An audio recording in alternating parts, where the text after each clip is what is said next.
नमस्कार, let's mic के एक बिल्कुल नए जानकारियों से भरपूर शो में आपका स्वागत है जिसका नाम है कॉर्पोरेट दुनिया। ये सिर्फ एक प्रोग्राम नहीं है बल्कि एक खिड़की है उस दुनिया की तरफ जहां बिजनेस की चालें, स्टार्टअप्स की उड़ानें, मार्केट की धड़कनें और कंपनियों के भीतर की कहानियां आपको समझाई जाएंगी आसान, रोचक और भरोसेमंद अंदाज में। आइए सबसे पहले नजर डालते हैं कारोबार की दुनिया की आज की खबरों पर। वित्त मंत्रालय ने गुड्स के लिए नई सेंट्रल जीएसटी दरें नोटिफाई कर दी हैं। नई दरें 22 सितंबर से लागू होंगी। केंद्र के बाद राज्य सरकारों को भी अब इसी आधार पर वस्तुओं और सेवाओं पर लगने वाली राज्य जीएसटी दरें अधिसूचित करनी होंगी।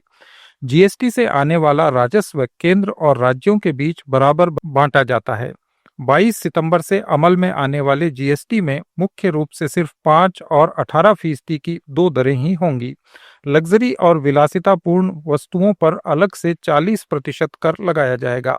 नए बदलावों के अनुसार तंबाकू और इससे संबंधित उत्पाद 28% से ज्यादा उपकर की श्रेणी में बने रहेंगे। वर्तमान जीएसटी 5, 12, 18 और 28% के 4 स्लैब के तहत लगाया जाता है। सरकार ने निर्देश दिया है कि नई दरें लागू होने के बाद व्यापार और उद्योग जगत इसका पूरा लाभ ग्राहकों तक पहुंचाएं। सरकार की ओर से जारी अधिसूचना में स्पष्ट अनुसूचियां जारी करके सरकार ने विभिन्न वस्तुओं पर लागू दरों पर स्थिति साफ कर दी है। सरकार के निर्देशों के अनुसार व्यवसायों को अपने सिस्टम को तुरंत अपडेट करना होगा और आपूर्ति श्रृंखलाओं में नई दरों के आधार पर मूल्य निर्धारण करना होगा। वित्त मंत्री निर्मला सीतारमण ने कहा कि जीएसटी 2 सुधारों के तहत वस्तुओं और सेवाओं पर कर दरों में कटौती से कंज्यूमर्स को 2 लाख करोड़ रुपए की बचत होगी। ये कदम आम लोगों के हाथों में बचत या खर्च के लिए ज्यादा पैसा लाएगा। विशाखापत्तनम में एक बिजनेस मीट में वित्त मंत्री ने कहा कि जीएसटी काउंसिल का ये निर्णय कर का बोझ कम करने और इकोनॉमी में लिक्विडिटी बढ़ाने के उद्देश्य से लिया गया है। अब 99% वस्तुएं 5% जीएसटी स्लैब के तहत आ गई हैं, जो मिडिल क्लास और गरीबों के लिए फायदेमंद होगा। सीतारमण ने कहा कि 5% और 18% की 2 स्लैब प्रणाली अपनाकर 12% और 28% की पुरानी दरों को हटा दिया गया है। इससे टैक्स स्ट्रक्चर ट्रांसपेरेंट और इसके पालन में आसानी हो गई है।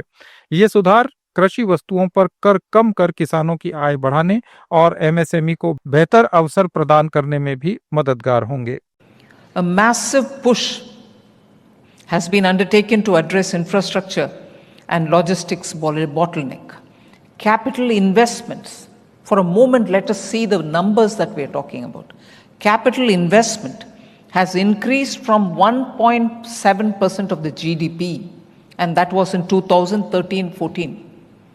Of the GDP, capital expenditure money was only 1.7% of our GDP. It is now in 24-25 reached 3.2% of our GDP, with effective capital expenditure being actually 4.1%. When I say effective, I mean not just the central government's expenses, but also state governments putting their capital expenditure money into it. So 4.1% of our GDP is now completely going into capital asset creations. Over the last 11 years, 88 airports have been operationalized. 31,000 kilometers of new rail tracks have been laid. Metro networks expanded over fourfold. And port capacities have also doubled. And the national highway network extended by 60%. So, complementing all these efforts, the central government has also provided the state governments 50-year interest-free assistance so that they can have their capital assets increase money to spend on them. The center has given 50-year interest-free money to all states, and the total of what has been given is about 3.6 lakh crores up till now. That is the last 4 years. And 22 states have actually used it, resulting in recording more than 10% growth in capital expenditure from their own resources, from states' own resources. America के central federal reserve ने करीब 1 साल बाद ब्याज दरों में 25 basis point यानी 0.25% की कटौती की है। नौकरी के बाजार में कमजोरी और अमेरिकी राष्ट्रपति डोनाल्ड ट्रंप के लगातार दबाव के बाद ब्याज दरों में कटौती की गई। सेंट्रल बैंक ने दिसंबर 2024 के बाद पहली बार दरों में ये कटौती की है। इसके बाद ब्याज दरें घटकर 4% से 4.25% हो गई हैं। पहले ये 4.25 से 4.5% थीं। इसके साथ ही फेड ने संकेत दिया है कि वो इस साल 2 बार और कटौती कर सकता है। फेड चेयरमैन जेरोम पावेल ने ब्याज दरों की घोषणा करते हुए कहा कि देश में रोजगार का हाल चिंताजनक है।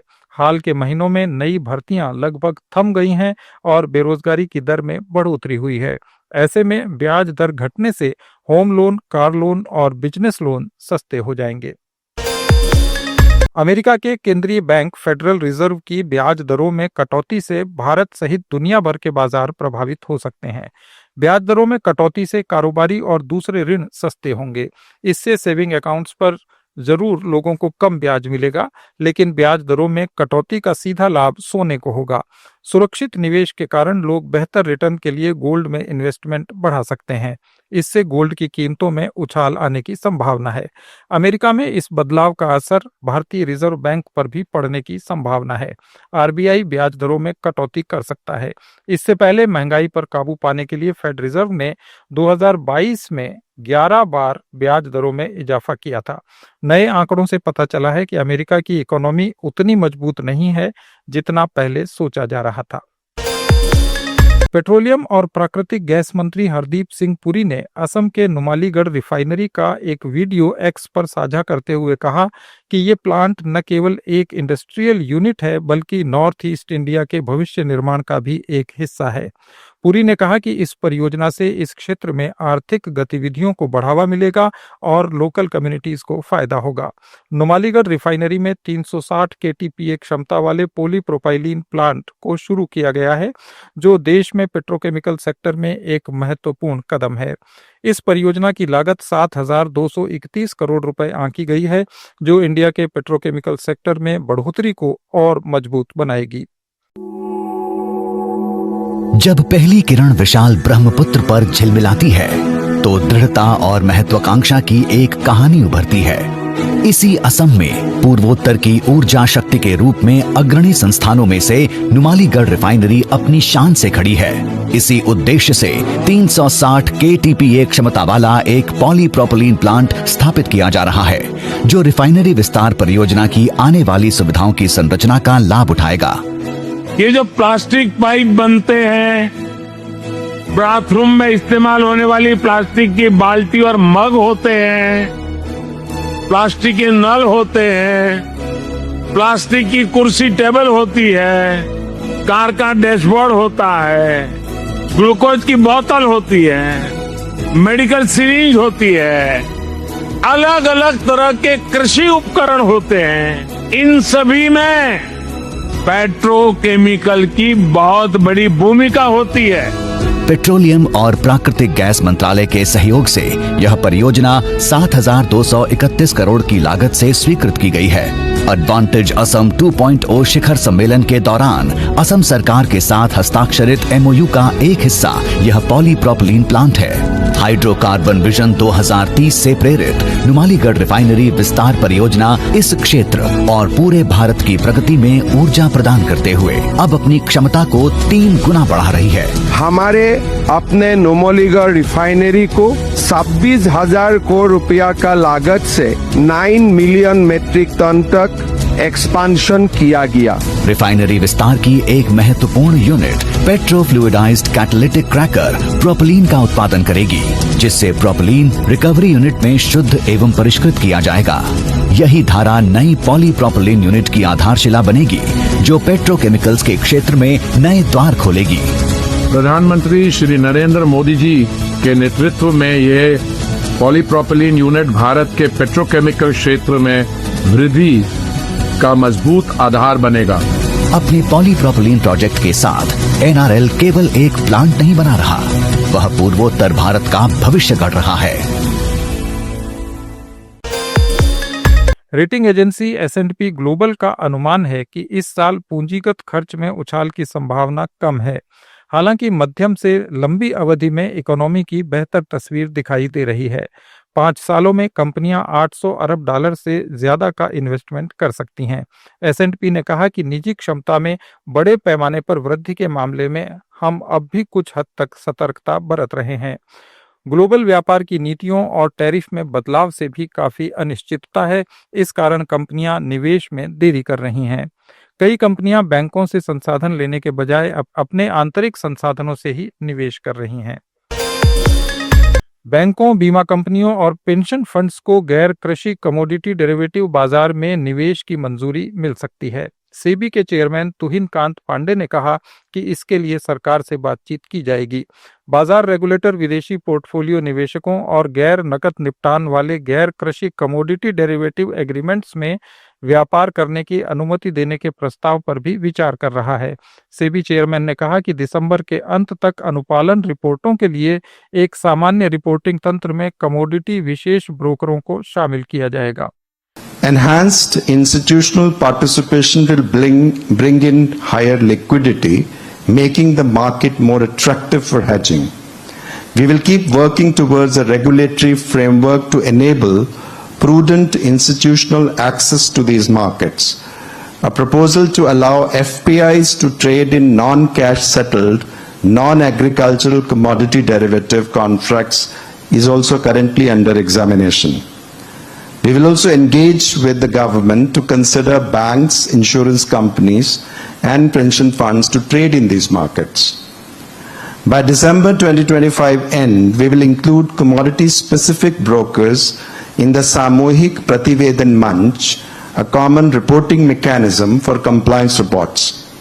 This will ease their compliance requirements. We have engaged and will continue to engage with the government to resolve GST-related challenges for participants who wish to receive or deliver commodities through the exchange platform. IT companies इस समय काफी फायदे में चल रही हैं। दिसंबर के अंत तक $13 अरब के IT सौदों का रिन्यूअल होना है। इसमें टाटा कंसल्टेंसी सर्विसेज, इन्फोसिस, HCL टेक और विप्रो को इस आकर्षक बाजार में हिस्सेदारी हासिल करने का मौका मिल रहा है। भारत के $283 अरब के सॉफ्टवेयर सेवा निर्यात उद्योग के लिए बड़े सौदों की कीमत $10 करोड़ या इससे ज्यादा होती है। ज्यादा बड़े सौदों के लिए ये $50 करोड़ और उससे ज्यादा भी हो सकती है। 2025 की दूसरी छमाही में 600 से ज्यादा कॉन्ट्रैक्ट्स का नवीनीकरण होना है।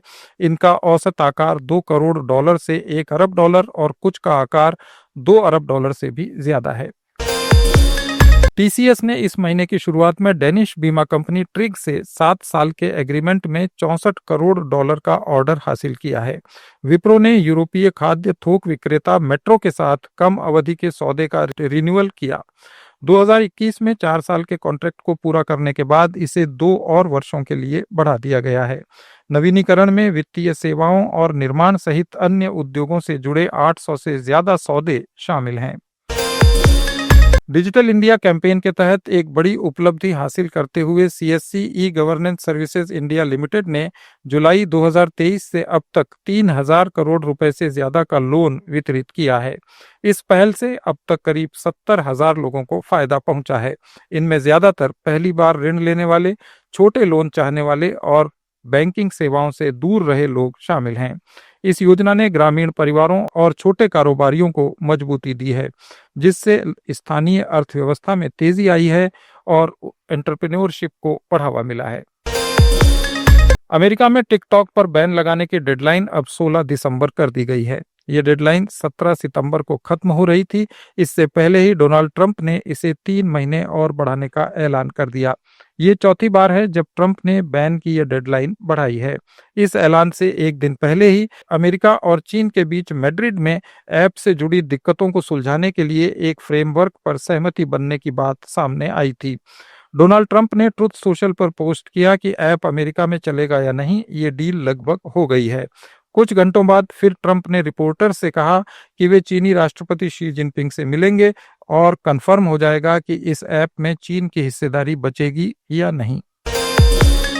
ये थे कॉर्पोरेट जगत के आज के कुछ समाचार। अपडेट्स के लिए जुड़े रहिए लेट्स माइक के साथ।